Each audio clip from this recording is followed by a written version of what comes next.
Sebring in Florida, one of the world's legendary sports car race circuits, and the FIA World Endurance Championship returns to the track for the first time since its first race here in 2012. Hello everybody, welcome back after the winter break in the FIA WC Super Season. We are ready to go for qualifying for the 1,000 miles of Sebring, which will be raced on Friday from 4 till midnight here local time. I'm Martin Haven, alongside me Graham Goodwin, and joining us in the booth as well is one of the most successful drivers here with 4 wins under his belt, Alan McNish. Alan, the challenge of Sebring is legendary, and for an awful lot of the drivers here, it's a first time that they've had to encounter this track. Yes, it is. It's a very, very different type of circuit, very old school in so many ways, but an absolute legend. Let's hear what 91 Porsche's got to say. You put something on the windscreen, you know, but it's not so bright, so I get used to the dark more, because the Ford pitch stand, the light is directly in my eyes. Just to have a cover or something, so I get more used to the dark.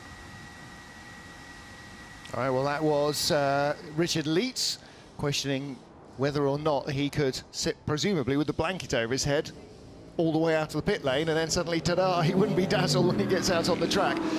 As ever, we start our qualifying session with the GT cars, so the GTE Pro and Am category go out together, and then the prototypes will go out in their own separate 20-minute session. That'll be for LMP1 and LMP2 cars. Sally Yollet, one of the returning drivers. Now, with both groups out together, only one major incident to report from the final free practice, and that was for the 98 Am class Aston Martin. Paul Dall'Anna got caught out by a meandering bit of traffic when he was on a quali sim, coming past the WC pits, which are on the back straight of the circuit, sort of backing on to the front straight, which is the IMSA pits. And it was Billy Johnson in that Ford who came out of the pits, not particularly at speed, and onto the racing line, caused Dall'Anna to go off quite heavily. Car was damaged, but should go in qualifying. I think the salient point there, Alan, for everybody is that when you're coming out onto this racetrack, you better be ready for it, and you better get up to speed the moment you leave the pit limiter. Yeah, very true, because it's very different, as you can see here, that we're in round 6, but it's so different circuit to Spa or Le Mans or Shanghai or Fuji, and especially at the incident point coming into turn 17. It's a very, very fast entry apex, extremely bumpy. The car's loaded up and jumping around underneath you at the best of times, never mind when you're slightly offline, as Paul Dall'Anna turned out to be. And that's the difference, is a few centimetres one way or the other can be the difference between actually making the apex or making the tyre wall. Yeah, luckily there is now a double tyre wall there, so the damage wasn't quite as severe as it might have been. Graham Goodwin, again, we've got this qualifying session in dark only. It's been the hottest day of the week so far. Air temperature was above 30, still is at 30 degrees, but the track temperature has dropped quite significantly, down to only 20, beg your pardon, the other way around. The air temperature is down to 23 degrees, the track temperature is still at 30, and that gives an indication of sort of where we'll be halfway into the race, because this is about the midway point of the 8 hours. Absolutely, it has been pretty steamy all day. We've got a massive crowd building here around Sebring, all getting very excited for this double header, a real treat for everybody. We're going to go down and talk to the 67 Ford Chip Ganassi. Radio check, Wilkes. Radio check, mate, loud and clear. So that's the steering wheel settings for you. So TC1 position 6, TC2 position 5, strap 9, boost 11, mix 1, and just think about your TC on your first flying lap. Well, Alan, the significance there, and it'll be for everybody, is that the speed of the car, even in qualifying, will be limited by the amount of grip that they can get out of the tyre, particularly early in race stints. Driving to the tyre, as opposed to how fast you think you can go, is going to be really quite critical. Yeah, we got a quick look there, by the way. Matt Griffin returning again with the Clearwater Racing team, but a completely different look to that team other than Matt, both in terms of the car, now in a red and black livery, and the other drivers, Matteo Cressoni, and returning to the to the FIWC after many years away. Luis Perez Companc replacing the All Malaysian Singaporean team. So we, I'm afraid, lose the Silver Dragon after a couple of years. We do, but we've gained a Corvette again, and spoken to Danny Biggs, the head of the operation earlier on. He said, well, hopefully the weather won't be as against us as it was in Shanghai, where they hadn't run the car in the rain, but boy, they found out very quickly about running the car in a lot of rain. This is much more territory that they're familiar with, Corvette Racing running 2 cars in the IMSA category, with Ollie Gavin and their regular IMSA crew, but they're running a 3rd car here in the FIA WEC. Now that's only for this race. Don't think there's any news that they're going to bring it to Spa or to Le Mans, so... no, certainly not. There's no chance of it at Le Mans. Asked about Spa some time ago. In fact, when they were in Shanghai, I was told no. Does mean that by the end of this season, they will have completed 50% of the WEC with at least 1 car, which is extraordinary, bearing in mind not a full season entry. Not an entry, yes. Absolutely. So do look out, by the way, if you get a chance to have a look at the pit stops for Corvette Racing, for the familiar form but unfamiliar livery, if you like, of one Jacob Grease, Grease Motorsports. Extreme Use Motorsport helping out Corvette Racing with the logistics here. Well, they've been racing on this track since the very late 1940s, early 1950s. Originally Henrik Field, which was built for training B-17 Flying Fortress pilots in 1941. The concrete they race on was laid then, and boy, does it look it in places. Last and only time FIA WEC cars raced here was in a combined IMSA and WEC race with 60+ entries, and one McNish A of this parish was lucky to be carried to the checkered flag by his teammates. Absolutely. In that particular race. That one. But and it leaves us with a very strange situation where we've got multiple lap records here. The outlap lap records, which have not necessarily been set in qualifying, the overall qualifying lap records, and of course a one-off FIWC set of lap records. Which is we will wait 2 or 3 minutes, and then we will go with the tires. So you will go out, it should be after 4 or 5 minutes. Well, there's a 20-minute window we've seen a couple of times in qualifying this year, where essentially basically the plot is that 2 drivers from each car, and in the AM class one of them has to be the AM driver, the lowest graded driver, go out, each sets 1 quick lap, and it's the aggregate of the 2 that decides where they are on the grid. We have seen, though, in last few qualifying sessions where a team has had to send, or has chosen to send, driver 1 back out again to try and improve on his original performance, but that's asking a bit of the tyre, and it also leaves you a little bit shy on time. We did see the 98 car, by the way, back out after that shunt in free practice, and it's back out, of course, there for qualifying. They turned that car around very quickly. This qualifying session will be regarded, by the way, as a night session. That's not so significant for this session for the GT cars, but rather more significant when we get to the LMPs with the Racing Team Netherlands squad having had very little lappery with a suspension problem in the night practice session. They will have to get drivers through if they're planning to run them. Well, there are 2 or 3 drivers, I think, who may not have done their 5 nighttime laps because of various incidents in yesterday's only dark qualifying session, or officially dark qualifying session. Are they going to throw the drivers or the cars out? Realistically, not a hope in hell, but the teams will do their level best to get their drivers qualified. And Corvette right at the very front of the queue. Ticks down to 29 minutes past the hour, just 60 seconds to go before the lights are due to go green.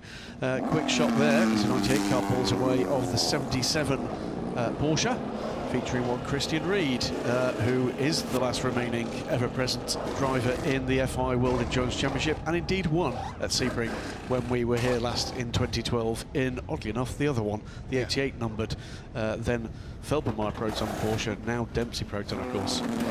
Yeah, Proton have been running the Reed family since Job was a boy, really, haven't they, in sports car racing, because they were doing it in the FIA GT Championship when he was racing with his dad, who then was the age that Christian is now, Gerald Reed. Absolutely. One of the 2 factory Vantage GTEs 10, debuting. 9, 8, 7, 6, 5, 4, 3, 2, 1. LMGT qualifying has started. LMGT qualifying has started. Man at pit exit, just a second or so behind on that, checking cars and the RFID sensors just there. We'll check the tyres. Paul Dall'Alana right at the sharp end of the queue to get out and get his lap done, because he doesn't want people meandering around in front of him, presumably. Really unfamiliar view from the pit exit at Sebring. Into turn 17 almost immediately. And look at the way that the lights on the Ford, the coloured lights, show so clearly how little actual car there is inside that silhouette. A teardrop, isn't it? Yeah, it kind of reminds you a little bit of Interserie in the 80s, where it was basically a loosely disguised ex-Formula 1 car with something covering the wheels. And this is going to be quite tricky, actually, because going out in the night and actually getting the best out of the tyre straight away is difficult. However, on the other side of it, they've got another sort of 2-3, I would say 100 metres to try and get that tyre up to temperature and pressure by the time they actually start the lap. So they've done turn 17 again. They've had a better run through one than you would have done if you had normally just come out of the standard pit lane. But I think you're going to see the lap time not on the first lap, purely and simply just because it is dark and trying to sort of run it from there, unless someone just hooks it up perfectly. But we're following the 67 here, which has got Andy Prio at the wheel. He's certainly driven in the dark a few times, there's no question about it, but 18 minutes, I think we're going to see a lot of laps in this one. I think there might well be, might need to get a few laps in. Ferrari number 70 being told by race control to turn its lights on, which you would think would be the most staringly obvious thing, but it's like when people come off a brightly lit petrol station forecourt, you don't notice that your lights aren't on until you go into the pitch black. And then here Beretta at the wheel of that car will also, by the way, with this the second visit of the FIA World Endurance Championship to Sebring, be the first time with this qualifying format. Back in the day, it was that single lap that counted, not the aggregate of two drivers' laps. So watching the Ford coming back down past our pits, which is the back straight, and the IMSA pits are in the regular position on the front straight, coming down towards turn 17, Sunset Bend.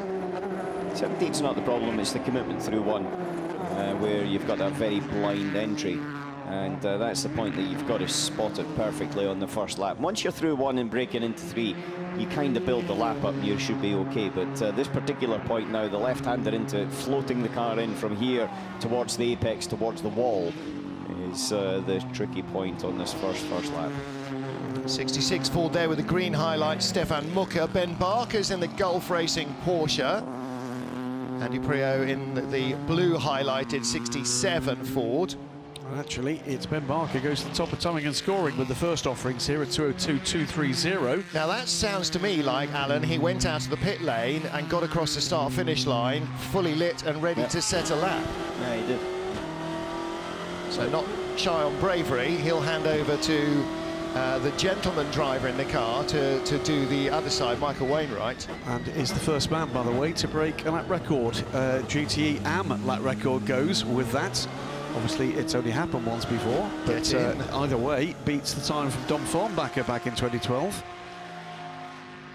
Which was 7 years ago. It was 7 years ago. Matt Griffin makes it a second GT AM car to the top of timing and scoring, 2 minutes .063, 2 seconds quicker than Ben Barker's time. So number 61 Ferrari, no shortage of pace there. Top speed through the speed trap, 249.4 kilometres an hour. Now, obviously, that will be wildly eclipsed by the prototypes.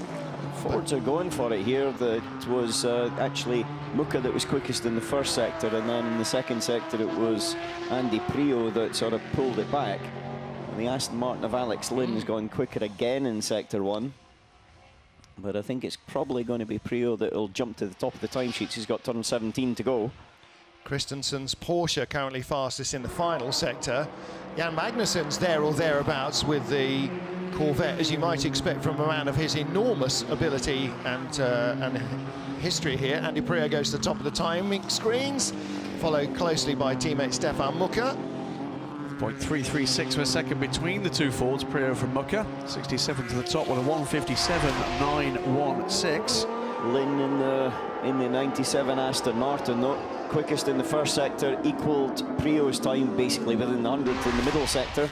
And now he's into the last final sector, but his teammate Sorensen's just popped in between the two Fords into second, so it's Ford, Aston, Ford at the moment. Gulf Porsche still fourth, Corvette fifth, Clearwater Racing's Ferrari 61 in sixth position. The orange colours are the GTE AM class cars. GTE Pros 97 goes to the top of the pile with Alex Lynn's lap, and that's 39 thousandths of a second quicker than Andy Prios. That's a yawning margin. Yeah, Jörg Bergmeister goes to the top in GTE AM with a 1:59.358, so less than a tenth up on Ben Barker's improved time. Final free practice, 6/10 actually is the gap between Lynn and Prios, so that's a big margin. Yeah, it was the final sector. Final sector was 39,000. But Prios quicker in sector one, right out to the edge there for his teammate though. Fastest sector of sector one of all, coming from the BMW of Augusto Farfus at the moment. Yeah, but a slow middle sector there. Yeah. Well, it's building up though. You're seeing people that are not quite hitting it on the first sector and getting it on the second. So Prio's definitely quicker on this one. He's equalled his middle sector. He's been quicker on the first one, and he's got the final corner to go. Both Porsches pretty quick as well. Ben Barker's parked to hand over to Michael Wainwright. He said we need Michael to get lots of laps in. Christensen goes second, under a tenth back from Alex Lynn's time in the number 92 Porsche. Ooh, Davide Rigon in third for Ferrari, beaten by Augusto Farfus. So we got Aston, Porsche, BMW, Ferrari, Ford. Oh, and Prio's not actually moved forward. No, but Stefan Mucke has closed up on him, ahead of Marco Sorensen, who's parked to hand over the car after one flyer. Top five separated by under 0.2 of a second with 13 minutes left of this session. Christian Reed back in the pits for Dempsey Proton. That car has set a lap, but he's been out and then back in, so not actually a full flying lap. And Pedro Lamy goes to the top at the moment. Aston Martin's on top of both classes. Now that's interesting, because Paul Dall'Alana went out in that car, didn't he? Or at least that was the name that was on the timing screen. Yes, on it. Might have been. 81 BMW coming through the final corner, running through it. The M-Tech car is there or thereabouts, but he's not going to be quick enough. He's probably going to sit into 7th or 6th, 7th area. Actually 6th, Nicky Katzberg. Good shout. He and teammate Augusto Farfus both becoming World Touring Car drivers again this year. Basically, your day job, if you're a WEC driver, is either Formula E or World Touring Cars, it seems. Leitz third. Ooh. Christensen second, Leitz third. Christensen pits from second to the top three now, separated by under a tenth. Lynn from Christensen and Leitz, top two of those on pit lane right now. Through Christensen corner, turn 3. That's not Michael, that's Tom. Good onboard view from the Porsche there. Just how... Actually, the camera makes it look remarkably unexcitingly bumpy in turn 1, but when you stand there and watch it with your open eyes, or your naked eyes, it is very excitingly bumpy in turn 1. Michael Wainwright. No. Second fastest of all. That can't be correct. It is correct. It's because Mike's just put in the first, a second lap. That's why it shows the cars that have completed 2 driver laps. Ah, right, yes, of course. Watching Richard Leitz. Now, that's the Team Project 1 car, which is the replacement chassis for the Team Project 1 car that came here and burned out in testing last week. Team told me a little while ago, a little worried about the car being just marginally down on straight line speed. Let's wait to see if that comes into play here. One thing we know is that it won't be a problem with Jörg Bergmeister, who doesn't just know the car, but knows this place well, having raced in the States for a better part of 20-odd years. Actually, Jan Magnussen is way up on the list of drivers who have started more Sebrings than anyone else. I spotted that earlier, and I'm now going to spend 20 minutes looking through the books to try and find out how many times he started. 10 minutes to go in this session, so we're coming up to the halfway point now. Quite a few of the cars are already in the pits for the switch over to the other driver. Yeah, that'll be Paul Dall'Alana released now in the 98 car. Jörg Bergmeister to the top in GTE AM, 1:58.878, the best mark, just around a tenth up on Pedro Lamy's time. New tyres going on there in the Ford. The answer, by the way, is Jan Magnussen has started 20 Sebring 12-hour races. So he knows where he's going around here. Wonder if that's going to be new tyres on both of the Fords there. You would think, so. wouldn't you? Yeah. No, they tend to do that. They tend to throw it. They don't get an awful lot of wear in a couple of quick laps. And you get the peak out of them, that's it. And then after that, you've got a cooling process through the tyre. It's not the wear rate, it's actually the performance that changes quite dramatically. In this place, even though it's 6 kilometres long, the corners are long, there's quite a lot of loading goes into them. And the other thing is, on the in-lap, you pick up a lot of sand and things that you cannot clean off until you're back on track. So there is quite a bit of risk by running a set of tyres just for a couple of laps in qualifying. You have to do it, you've got to put one side on. Yeah. Sally Yollick for TF Sport. The car is 19th out of the 20 cars, 8th out of 9 GTE AM cars at the moment. Mighty close across the first drivers in GT Pro. Barely 10th.5 between the majority of the field. No balance of performance changes for this race in GT Pro after weather conditions made gathering the required data rather than impossibility. Nicky Team pops up to the top of the pile in the 95 Aston Martin. And Maxime Martin is the man in the 97 car. On board in 82 with Antonio Felix da Costa. Got a very relaxed and leisurely sound, this big twin turbocharged BMW. It looks pretty softly sprung over the bumps here as well. He's preparing for something here. This is the preparation for the lap. Yeah. Making sure you get the exit out of 17 right is much more important than getting the entry. Oh, somebody's gone off the 61 car there. That's not going to help, is it? No. Don't know where that is. There's Lewis Perez down into the hairpin. Oh, that's a big one. That's yes. a big one. That's not just a little off. That's the end of their qualifying. Yeah, plus it's taken off the radiators and everything else. The left front wheel's gone as well. I think red flag, red flag.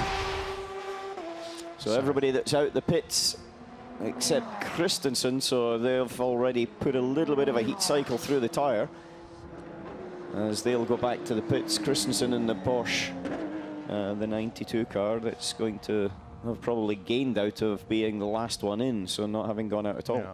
This is going to be a good 15-minute clear-up, isn't it? Particularly in the dark. Might not be that sort of length of time. They're used to picking up cars in the middle of the night here.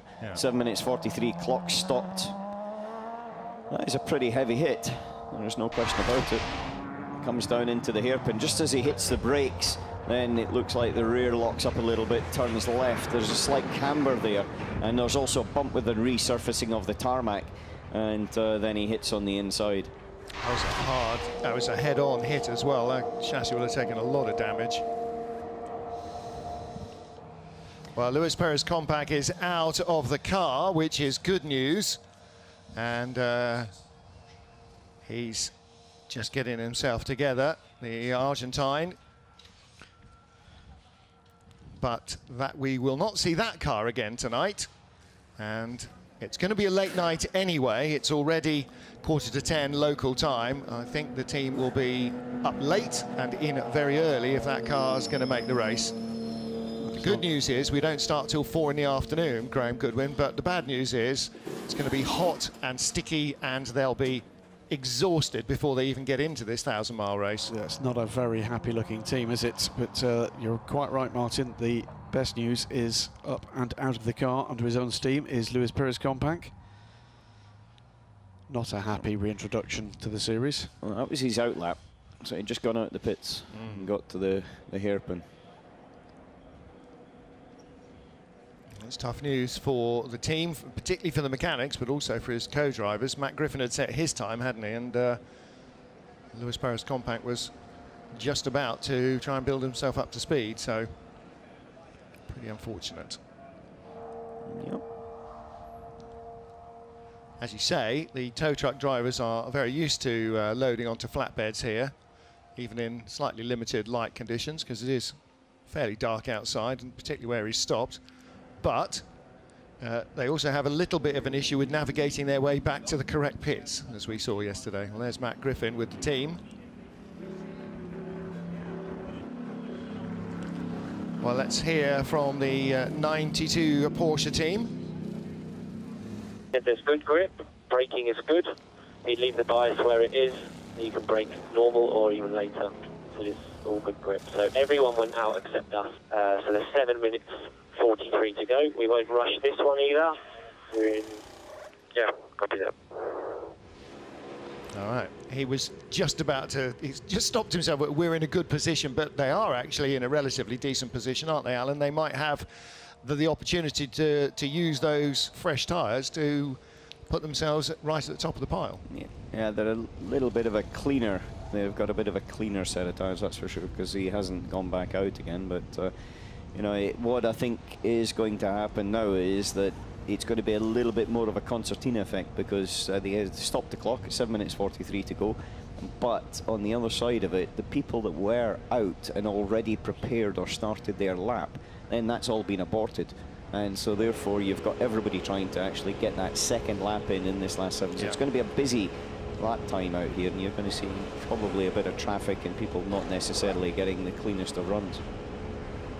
So I would say track position is going to be very important. We've got a big timing monitor, or every team has got a timing monitor. It shows you where every car is, and your strategy guy is going to be watching that. Information to the pit lane, information to the pit lane. We estimate we need around 10 minutes. It may be shorter. We estimate we need 10 minutes. It may be shorter. You see the medical crew are there, as well as the lift and grab. And of course, because it's a WEC car, it's into a concrete wall. That's the big thing, is the speed of it, because it is very quick down into the hairpin. I can't tell you off the top of my head the exact speed, and it's a really, really quick run down in. And when you whack a concrete wall at that speed, then clearly it's going to have an effect. And he is flying down there sideways, right by the marshal's post, actually, just a couple of meters past them. So they had full eyes on that. All these cars have the lift and grab system, don't they, with the thing that's on the crane that locks into the roof. So the lift bar, so they can lift them even if there's no wheels attached and the car's sitting on its belly. You don't have to drag it up onto a flatbed. You can actually just lift it up in the air, which makes life a little quicker. And as Eduardo Freitas, the race director, said, maybe another 10 minutes, which will bring us pretty much to getting on for the top of the hour, when we should be sending out our LMP1 and LMP2 cars, but such is the delights of going qualifying in the dark. Well, more than half the GTM field have not yet set a second lap time. Davide Rigon there, clearly relating either to this incident or one of his own, some very tail-happy antics of the Ferrari, or of Ferraris. So I'm not quite sure whether he was watching a replay and relating it to how their car is handling, or whether that was a big eye-widening moment of his own. I should add, by the way, that only one car said anything like a representative second lap time, and that is the number 67 Ford. Yep. That's not even, that is not a properly flying lap balance. Going out the pits. Absolutely. The only sub 2 minute lap. Yep. 2.4 seconds off. I'm not sure Harry's that far off. Definitely. Not with the number, even with the number of laps. Even with the number of laps he's running here, because Harry is one of the 7 drivers that's racing in the 12 hours as well on, I was going to say tomorrow, I don't mean tomorrow, I mean day after tomorrow, on Saturday. It's 11 drivers. Oh, is it 11? It's 11 drivers. Right, I spotted 7. All right, obviously a few have slipped through the net. But, Andy Priaulx. Andy Priaulx. Jose Maria Lopez, by the way, the only ever World Touring Car champion who's not going to be back in World Touring Cars this season. And I did say to him about that, and he said, I think I've got time. You know, who knows? I might go to Formula 1 first. And actually, do you know what? He might. Well, as Louise was actually telling us a little earlier, not Jose Maria Lopez's first Sebring Enduro. Did take part 12 years ago in the Sebring 12 hours in a Ferrari. No, was he in the 12 hours, or was he in a support race? He was in the 12 hours. Okay. Yep. But the car engine 6. So, but yes, I mean, experience of the track is experience of the track, and that was before the ill-fated USF1 toaster debacle. Absolutely. Yeah. Shared that grid, by the way, with another couple of illustrious drivers from nowadays. Antonio Garcia had his first Sebring start in that race, and Aston Martin, and so did Colin Brown in the Crown Racing Ferrari. Oh, right. Okay. Well, my little bit of celeb spotting today extends solely to Rubens Barrichello leaping out of a golf cart right beside me. Not to say hello to me, obviously, but just, oh, right. So there is Brazilian Mafia here in number. He was actually with Antonio Felix da Costa, Bruno Senna, and all the others. So. Right, it's moved the concrete wall. Yes. Wow. That's why it's going to be 10 odd minutes. And that's the marshal's post that you could just see. So they were right on the scene of the accident, or the accident was right on the scene of them, perhaps more accurately.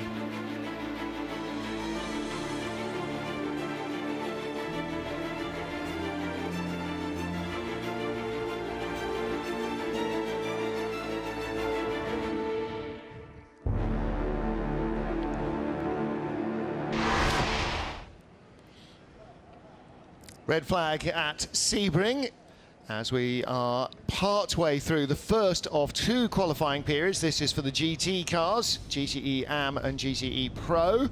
And the red flag as a result of a crash in the Clearwater Racing Ferrari driven by Luis Perez Compact, the Argentine making his first start here in the team. And almost wholesale changes to that driver lineup. But while that car is being rescued and the wall is being looked at, I'm not sure that they're going to try moving concrete blocks at this time of night when we've got qualifying to do. We are at the moment, Graham Goodwin, in a little bit of a hurry up and wait. Afraid so. Just a quick shot of Matt Campbell aboard the number 77 car, and it's been some months since we were racing in the WC, but several of these drivers have not been idle, and Matt Campbell taking the Bathurst 12-hour as a star drive, driving for the team owned by fellow Porsche factory driver Earl Bamber with a stunning pass across the mountain. Absolutely stand up and scream in the press room pass. And how much fun is that for Bambi? His first international race with his own team, and they had such a huge result. Well, I did ask him earlier, he's got the beard, is he going to be the new Olaf Manthei? Well, actually, now that's what I thought you were going to say about Matt Campbell, is we've been away so long, he's grown a beard, got married and had a child, but you know, it's not been quite that long. But I suppose a big race result at Bathurst is quite big for an Aussie as well, isn't it? I mean, it's a great overhead shot of the grounds at Sebring. In the background there with the blue and white stripe, you can see turn 1. Yeah, so this is the back straight, and just before the shot peters out is the front straight, and that's where the IMSA pit lane is. So everybody is neatly tied together, basically, all the way down the middle of the sort of mile-long gap between 16 and 17, back straight, front straight. Huge number of very happy fans here, loving this doubleheader, loving it. Yeah, Scott Atherton from IMSA saying that they had greater pre-sales. And I don't know if they're going to change tires. Information to the pit lane: pit exit opens at 54. Are we on? 45 seconds. We open pit exit. That was pressing talk before. He actually meant to press talk. We call the end of his conversation there with somebody else. So 30 seconds till we go back to green, and there'll be a bit of a hurry up here. Yeah.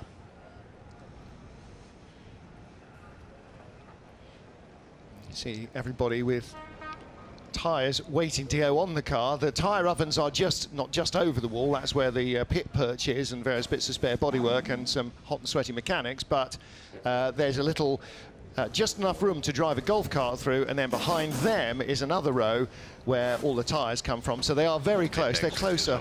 Pit exit is open. Closer than the back of a garage normally would be. Ben Barker and Mike Wainwright both out the car. Yes. Well, Michael has set a time. Went out, didn't he? And whether or not he's going to do another lap or not, I think possibly might have been the judgment call there. 1:59.4 for Ben, 2 minutes 8 for Mike. So I think even with a following wind, you've got to assume that Mike's going to go quicker than 2 minutes 8. You'd have thought so. That car, of course, had a full rebuild here at Sebring, actually, a couple of weeks ago, after the damaged car from Shanghai arrived here. The Gulf Racing UK guys sent over some of their mechanics and technicians.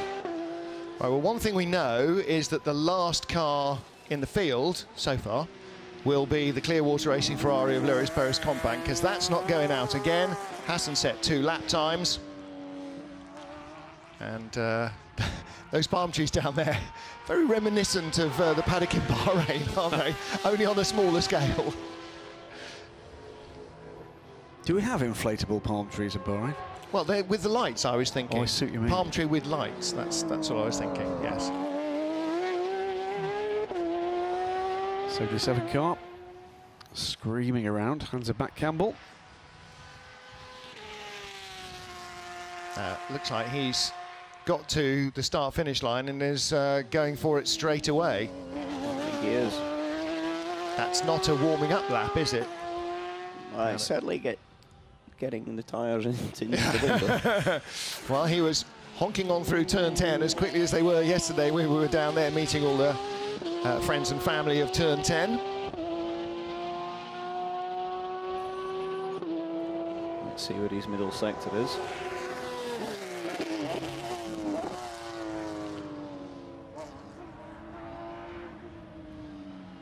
So far, he's into the pits. Yeah, Sector 1 and Sector 2 not as good as the car had previously done. Not really a surprise. That's 88 Dempsey Proton that's car, pushing on. driven by Matteo Cairoli. Yeah, that is on a flyer. Yeah. And it has got 2 personal best sectors. The stewards will be busy examining people for their red flag procedures after the session finishes, or probably after postprandial coffee, cocktails and cigars. May even be deferred to the morning. There's Cairoli coming through the final corner. Look to run out to the wall. Gulf Porsche still hasn't left the pit lane.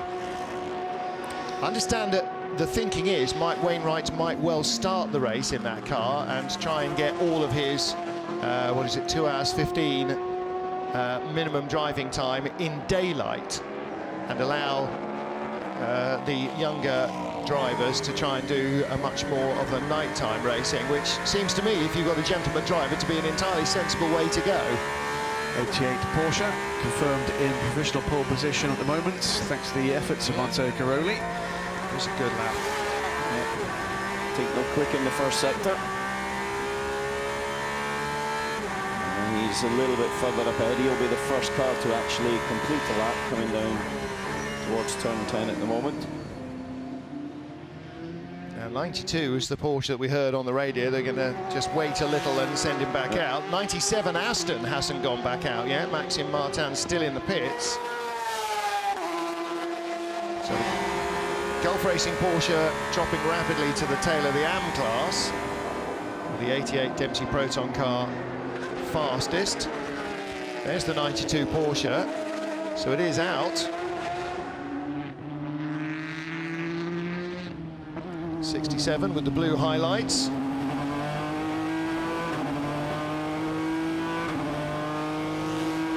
This was at a funny middle sector there, a very slow middle sector. I wonder who he caught, or whether he had a little bit of a grass tracking incident because he was looking to clean the tyres there. Looks like it's basically aborted the lap and go again. It's a forever long corner, 17, isn't it? Meanwhile, in GTM, Cairoli's about to go quicker again. Yeah. He's just been eased out the way by Egidio Perfetti. To the top of timing and scoring, though, goes Team Project One. No, goes Garcia in the Corvette with an ultimately fastest purple sector in Sector 3. It's 1:57.728. Average across the 2 laps, just a smidge over 1:58. Kevin Estre fastest of all so far in Sector 1 in the 92 Porsche. That one with no laps on its tyres before the last few minutes of the session got back underway. Matt Campbell, another better lap in the 77 Dempsey Proton car, but 8th of 9. Now jumps to, where's he gone? Little Rotter, he's gone to the top, in fact, of the GTM class. So I was looking at the timing screen, not at the big screen, and so didn't see that coming up. So 1:58.4 from Matt Campbell. So Porsche Aston 77.56, which is Project 1, and 98. Jimmy Bruni goes second. The gap on average 33 thousandths of a second between the two top cars. Garcia, Da Costa goes to the top, the BMW. Yeah. He's really had a very good equal average over the two drivers at the moment. 66 goes to the top of the pile, Olivier Pla. And Kevin Estre beats him in the 92 Porsche. Didn't have a great middle sector, Kevin Estre. Had a purple front sector, so quicker than anyone else at all. And then a personal best sector 3. 66 in second, the 82 BMW third, Corvette is fourth, the 81 BMW fifth. Only 1 minute left, though, to make these improvements. Yeah, not many people are going to be able to get across the line. 98 Aston will. Tinkler goes second. Ooh. With no personal best sectors. But it was a good middle sector. The tyre goes on the first lap, you see, and he was able to do it. This is Antonio Garcia. Yeah, now down to fifth. That's the two BMWs. Bracket him. So 30 seconds to go. You're going to see all of the remaining AMs coming through, and then it's going to be maybe the BMWs. And in the AM class, Johnny Adam in the TF Sport car on two best sectors. Let's see what he'll produce. TF Sports Aston currently fifth in class. 97 Aston has not come out the pits for their second lap. That was the car that set the overall fastest lap in the first driver cycle. So trouble there. Saw the grumbling Corvette. There's the 82 BMW of Antonio Felix da Costa. Checkered flag is out. Yeah. So Garcia is improving on this one.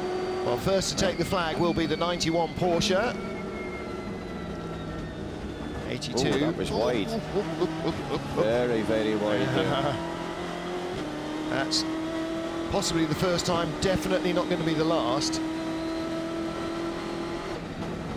Antonio was leisurely out of the corner and across the line. So he takes the checker flag, so does the 66 Ford, which is currently in third. Kevin Estre with the fast lap in that 92 Porsche at the moment. Watch the Corvette.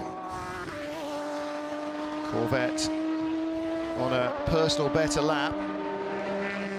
And goes... Not yet. There was a change above. What happened there? It is coming into the final corner. A lot of speed up to the apex there. A lot of speed. This looks like a very, very neat and tidy lap. Knows where he's going here, doesn't he? And knows the car so well, Antonio Garcia. And across the line, the Corvette only fifth. Moves up to fifth. And that was the average. He had the fastest lap of the session so far, but just remember it's the average. And his teammate had a best lap that was 1.2 seconds off. And now remember, with the red flag and the way that it was, normally you would have the chance of actually doing a lap. If the first driver was slow, then you could put him back in, but that wasn't really possible. No. The other thing around here is it's a 2-minute lap, so therefore, once you've done a lap, it's 6 minutes in total, at best. And so it wasn't really an option. So really, there was a big discrepancy between the two drivers in pretty much each of the categories. Sorry, each of the cars. Here comes the 90 TF Sport car, Johnny Adam. Can he do anything about an improvement? Currently down in fifth. He does. I think, no, he's not crossed the line yet. 1 second. Now there was a change there as Thomas Floor, I think, for Spirit of Race went to fourth, and Johnny Adam does not improve. That's everybody seen the checkered flag now. Yep.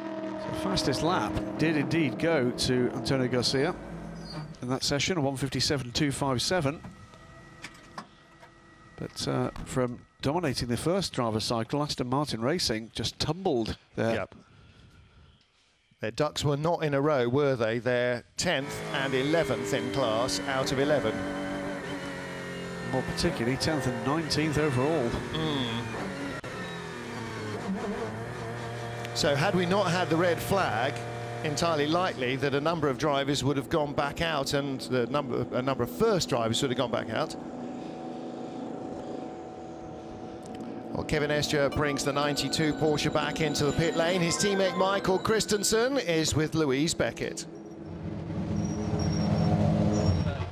I spoke to Michael when the red flag was up. You seemed very calm at that point, and rightly so, because you've done it, P1. No, I trusted my teammate. I think the car was great out there, and the team has done a great job turning the car around for the qualifying.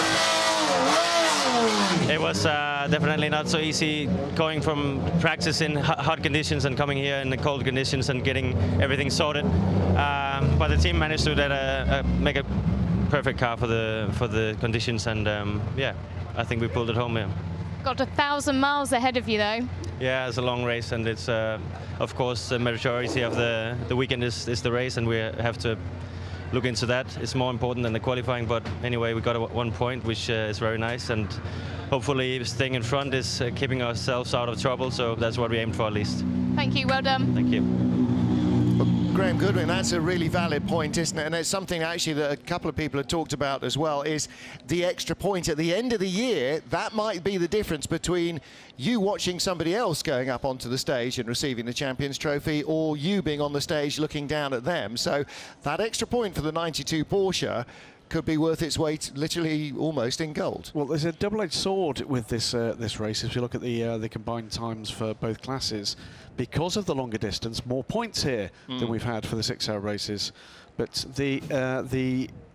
what that means is Porsche in a dominant position in the championship can extend their lead, but they can be caught more quickly here than the Oswald Board if they don't have a good race. So that point is important to them for the championship that matters for Porsche, which is the manufacturers' championship. And in fact, of the 3 races remaining in the championship, this one and of course the finale in Le Mans carry extra points as well.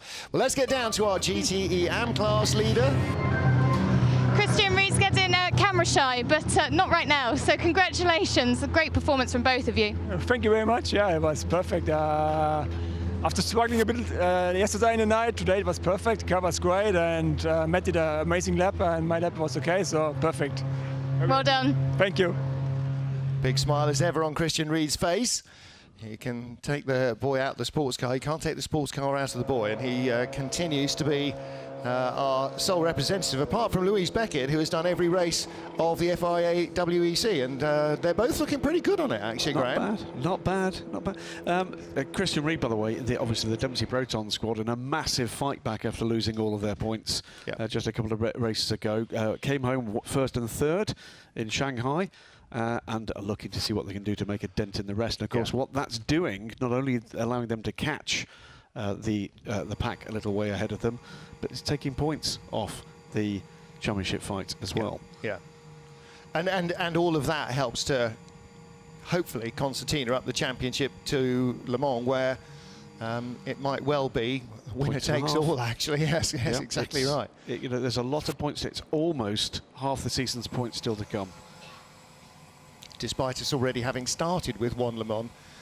I mean, it is bumper points, isn't it? So now we get ready for our, hopefully, 20-minute session of prototype qualifying. So LMP1, LMP1 Hybrid and LMP2 cars, a total of 14 cars out on circuit.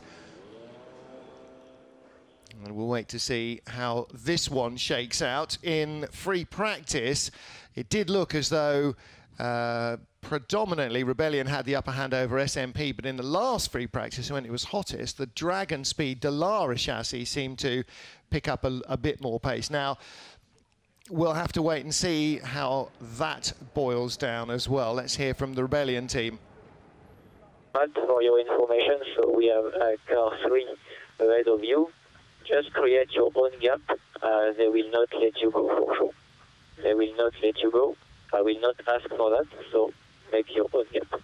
Okay. That was Matthias Besch, I think, is going to be starting that car. He normally has some personal sponsorship from Mazda in Switzerland. Been switched from, that was Matthias Besch, I think. I think so. Although it says Neil Jarni, that definitely wasn't a Red Bull helmet. Don't look at the timing monitor because it's not correct in terms of who's in the car. They'll know when they go out to the pit lane, but from that, he was basically just getting the information, look, saying, sister car is doing its own thing, you have to do your own thing, you've got to get your own gap. Don't look for any assistance for them to be able to, I would say, compromise their own qualifying for you. And the thing is, again, as you pointed out earlier, with only 20 minutes and 2-minute laps minimum, there's not an awful lot of time for the team to be fumbling around trying to swap positions. Well, it's about 1 minute 42 or something for these guys, so it's a little bit quicker. In that respect, you've got a little bit more margin for error, but not a heck of a lot over 20 minutes. And so you can, on the outlap, just try to get it a little bit better balanced. 2, 1. Pit exit is open. LMP qualifying has started. The two Rebellions away first. So 3 and 1 then, because we're on board 1 and we're clearly not at the front of the queue, as we were hearing. It is indeed Matthias Besch in the number 1 car. And Thomas Laurent. Yeah. It'll be Renger van der Zande, who's in fine form earlier today in the number 10 Dragon Speed car. And Davidson is out aboard the number 31 Dragon Speed P2 car. Here, Thierry we saw shot of in the 36 Signatec Alpine. Gunnar Jeanette in addition this weekend to the Labour competition. Ligier squad, the number 50 car. They talked to us about S&P Racing. They basically tried something that really horribly didn't work in FP3. This is turn 3, 4 and 5, leading on to the long looping right-hander down towards the hairpin at the turn 7, just underneath this bridge. This is where we had the GTE Ferrari crashing, just on that bump, turned left into the wall. You can see the car is jumping up and down and things. That makes these first laps of qualifying lap very, very tricky. Easy to overdrive the car, easy to overbrake in terms of locking in the front or the rear, predominantly the fronts, especially into corners like here at turn 10.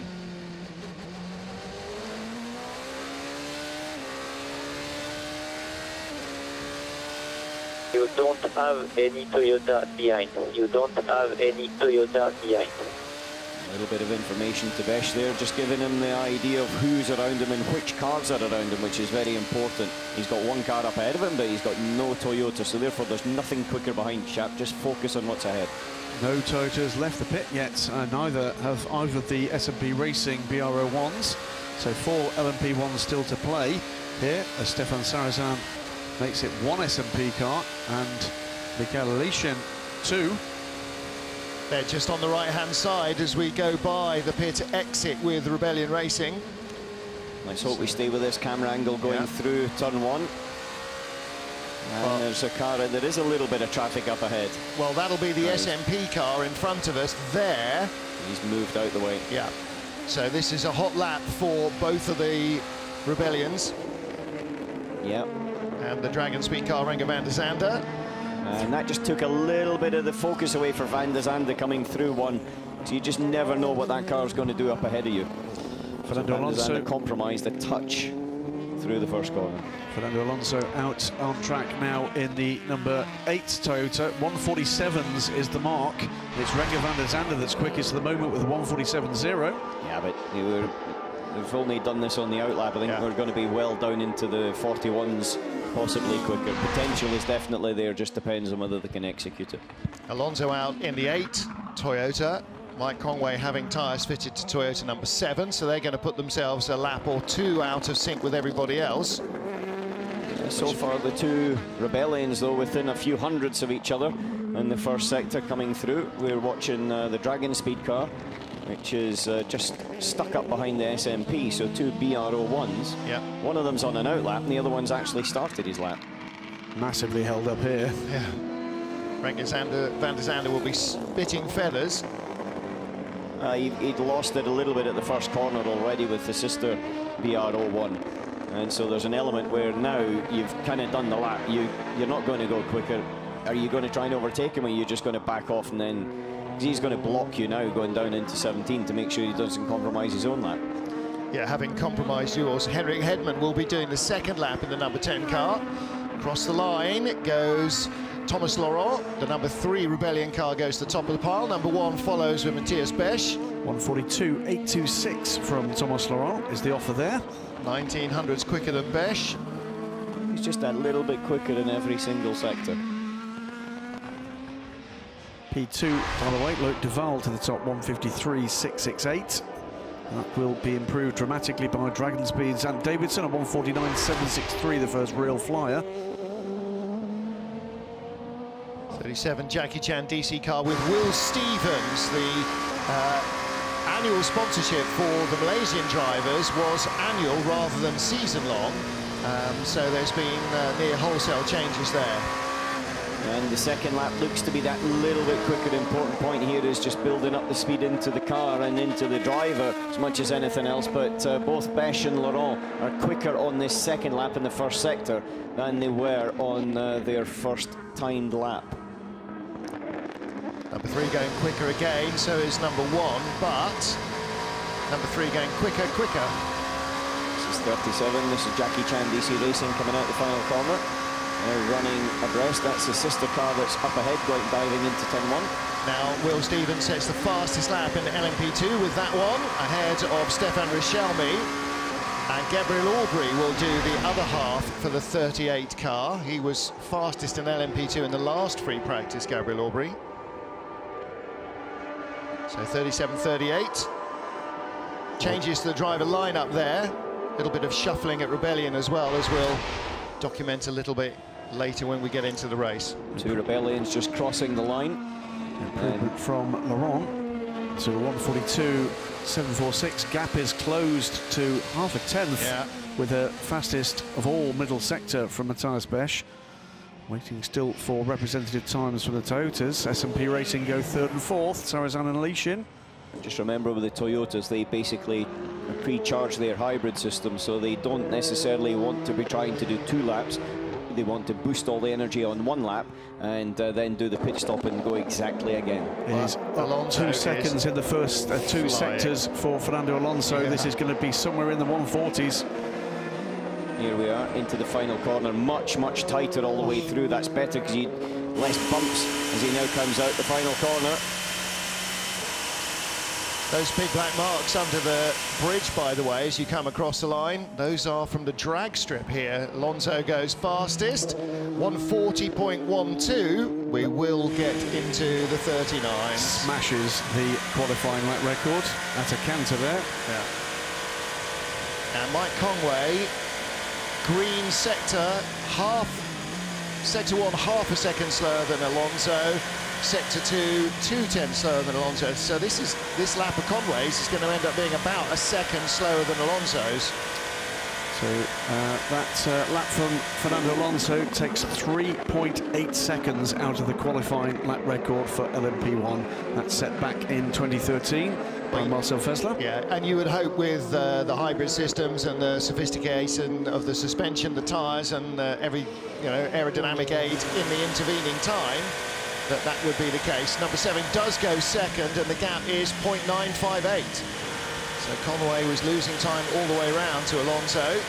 Will Stevens has entered the pits with a 37 Jackie Chan DC Racing. Clearly he feels he's had what he can out of it. Dirt being kicked up, Alan, that's going to be a factor not just in qualifying but all the way through the races. Look at all the sand being thrown up. It's a bigger factor during the race than it is in qualifying, but as long as you don't have somebody who's depositing a lot of sand onto the track, you should be okay for this last 11.5 minutes of the session to go. Interesting one though, Stefan Sarazan in the SMP as we watch the Alpine crossing the line, currently down in 5th in LMP2. But Stefan Sarazan's being investigated for his driving behaviour. Now, that's not the first time we've seen that car being investigated today in FP3. That'll be for holding up Renger van der Zande in the number 10 Dragon Speed car. To point out as well, remember, we've got a full-blown tyre battle now in the LMP2 class. At the moment, it's going very much the way of the Dunlop players. 1, 2, 3 at the moment. 38, 37 and 28 are the 3 cars on Dunlops. Of their 3 cars in the race, Dunlop have the first 3 positions so far in the LMP2 class. Stefan Richelmy did an extra lap compared to Will Stevens, so Will clearly came out of the pits, hit the start-finish line at full attack and went for it, and obviously Richelmy gave himself either another attempt at a quick lap or a slightly longer warming up lap. Also in the pits, Gunnar Jeanette, he's done the best he can do for Labour Competitions number 50 car, and Renger van der Zande, not Renger van der Zande, the other Renger, has handed over to Frits van Aert, Racing Team Netherlands, 29 car. So those are the first few in. Rebellion are both in as well, and Dragon Speed with van der Zande.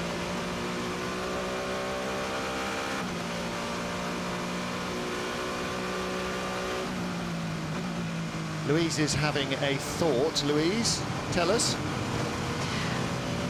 38 Jackie Chan DC Racing, they've swapped their lefts and their rights over. Which is an approved tactic. It doesn't mean that it means that you don't get a fresh set of tyres, but it means you might have one more for a single stint during the race. Yeah, basically a left side tyre around here takes a lot more of a pounding than the right, because you've got quite a lot of long corners that are left front or left rear loaded. Like the last corner, for example, is just that long 17. And then you've also got the run through 6. You've got 10, 11, 12, 13. And so he's switching around, but it's not as if it's a massive difference, in all honesty. But it is definitely a difference. So the Rebellion cars are in the pit lane. SMP's Stefan Sarazan is in the pits. He'll hand it over. Mikhail Alishin still on his way back in the number 11 car, and that is the car that does not have a Jensen Button in it any longer. He's been replaced for the next 2 races at least by Brendan Hartley, as Jensen has clashing Super GT title defence races in Japan, and being a champion and wanting to defend that championship has rather put a kibosh on his World Endurance runs.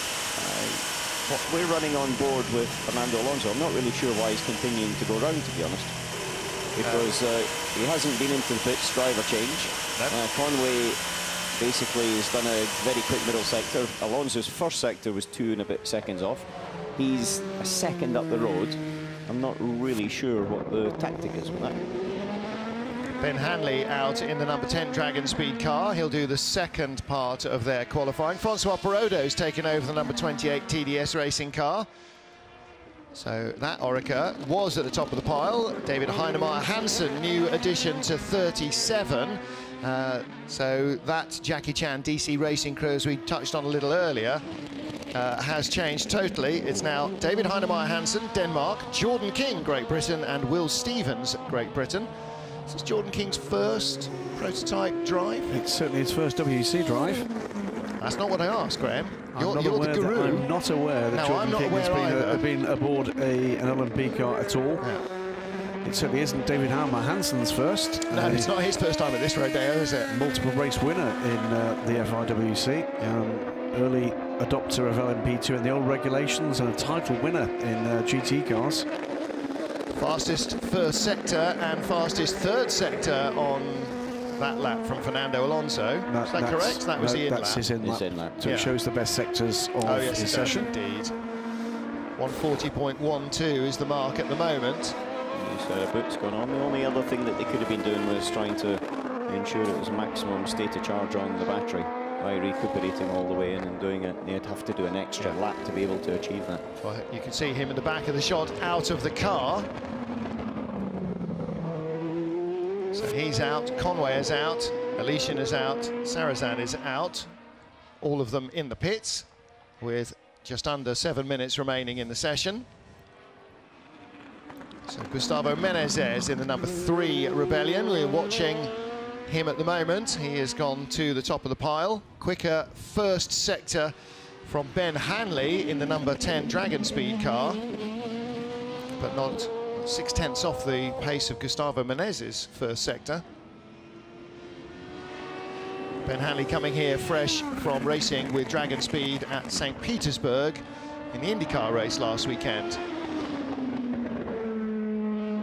Which makes a change, because normally what he does in between races like this is go-kart racing. With a K, not a C, obviously. Indeed.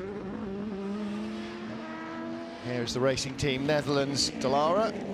Nick de Vries finding his feet increasingly in these cars.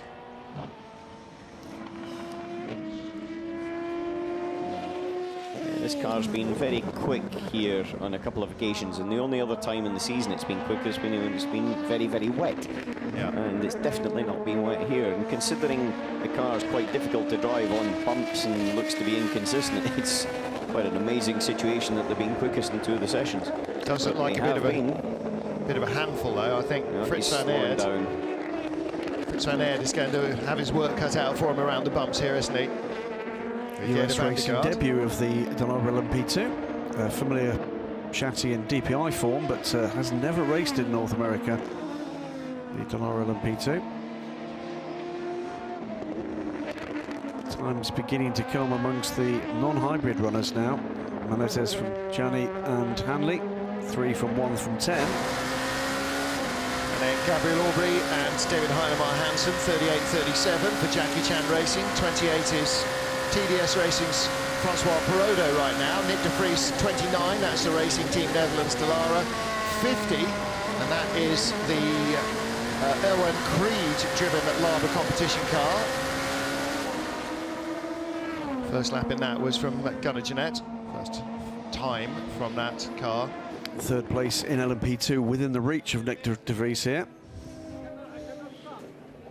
Francois Perrodo needs to find some time. In fact, fourth place now as Nico Lapierre improves and puts the Signatec Alpine between the two Jackie Chan DC Racing cars. Alonso watching the timing screens intently as Jose Maria Lopez sets the fastest first sector for that car and then loses a little bit of time in the second. It's a building up sector. Yeah. And, he's just trying to look for a bit of a gap. His teammate's got a lot of gap as he crosses the start-finish line right now. But for Lopez, he's just trying to look at it. He's just overtaken the LMP2 38, which is right behind him now, coming down to 17. So this next one is going to be the one. Has to be, because there's a couple of other P1 cars turning into turn 1 now, so they shouldn't encumber him. Ben Hanley is pitted, the number 10 car. Third at the moment before the Toyotas go into play in this session, the second part of the session. So that is just a lift off to let the recuperation on the hybrid and then down one gear and straight back onto it. The speed through there was pretty amazing when we stood on the outside of turn 1 last night. Extremely quick change of direction as well through 3, 4 and 5.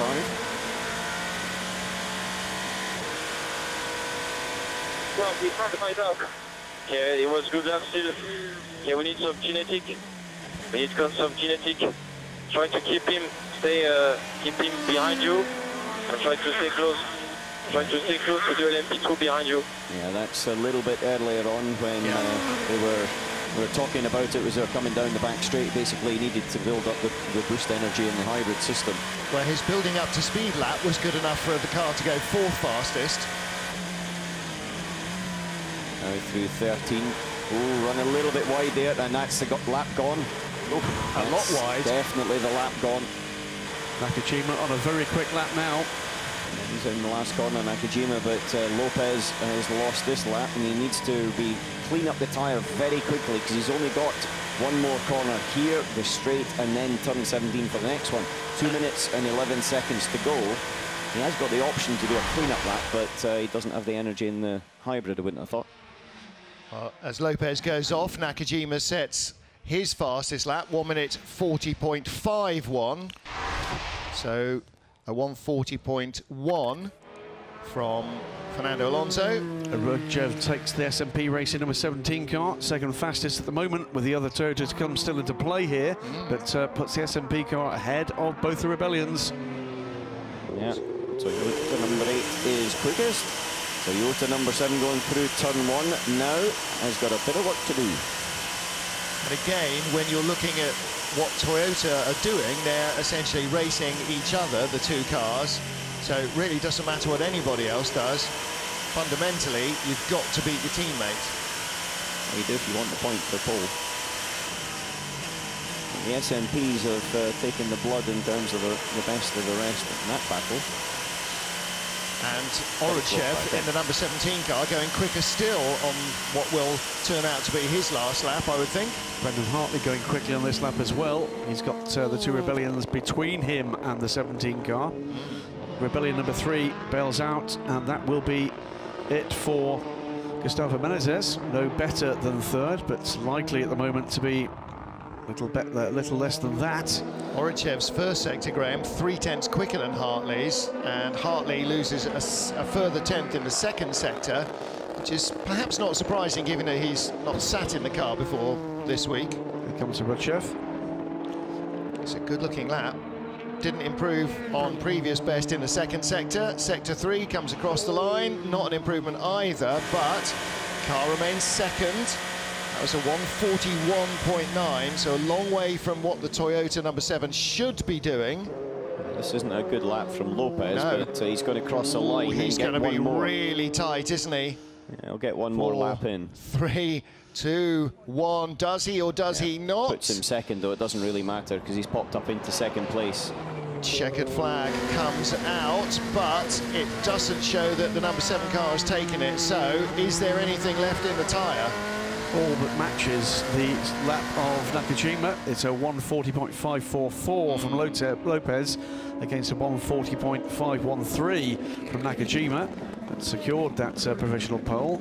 Yeah, but I think the bigger question is that they're at a half a second gap, so they need to basically go 1 second quicker. So he needs to do a 39.5 to be able to take pole position. Yeah. So there's no point to take the risk. Improvement, by the way, from David Heimer Hansen is good enough to grab a 1-2 for Jackie Chan DC Racing right at the end of that session. Wow. The Racing Team Netherlands car has been reported not once but twice for speeding in the pit lane. Didn't they get pinged for speeding? Was it them under full course yellow? I think they did in the free practice. No, it wasn't. It was the Project 1 car. Watching Brendan Hartley's lap here, it's improvements for him. What can he do about the Rebellions ahead of him? At the moment, sits 6th. So they need to find not very much is the answer. Only 3/10 behind the number 3 Rebellion car to make it an all SMP row 2 of the grid. This is all in for Hartley, isn't it? Nope. And no, goes, splits them. Yeah, goes 5th. So it'll be Toyota row 1, and then SMP Rebellion rows 2 and 3. That's Dragon Speed ahead of the 2 Jackie Chan racing cars. It's a very happy Gabriel Aubry. Well, 38 was on top of the pile at the end of the final free practice session when the track temperature actually was pretty similar. The air temperature matched that, though, in the 30s. So Jackie Chan DC lock out the front row of LMP2. And Toyota, to nobody's very great surprise, first and second here. In fact, the very great surprise would have been if somehow they had conspired not to be first and second. I think that's the closest we've seen the SMP Racing and Rebellion guys across the 4 cars this season. That's very close indeed. The gap on average, just checking out through, it's what, 0.4? 0.28 of a second covers all 4 cars. So yes, they're no closer to Toyota, but boy, they are close to each other. Let's get down to the number 8 pole-sitting team with Louise Beckett and hear what they think. Fernando, a superb run from you and your teammate. Yeah, both. I think we maximized the grip. The car felt fantastic now at night. We struggled a little bit in the free practice with the hotter track, but I think now we make few setup changes for the race, and I think we show that it works now also in over 1 lap. So yeah, happy. It's long race in front of us, but today the job is done. And visibility during the night? It's okay. I think the biggest problem is the traffic. Not only for us, also for the GTs, because we come quite late in the corners, and I think understanding each other tomorrow is going to be a key for a good average lap and good consistency, so we will work on that. Thank you. He's really getting fully on top of this, isn't he, Fernando Alonso? I think the mental challenge is exactly what he likes almost most about this. Toyota 1-2, SMP and Rebellion very close together, and Jackie Chan DC Racing on top of the pile in LMP2. GT class, it's Porsche, Ford, BMW, Corvette and Ferrari in the top half dozen, and in the GTE AM class, Porsche's 1-2 ahead of Aston Martin and Ferrari. We have 1,000 miles of racing tomorrow, starting at 4 p.m. local time. We'll see you then.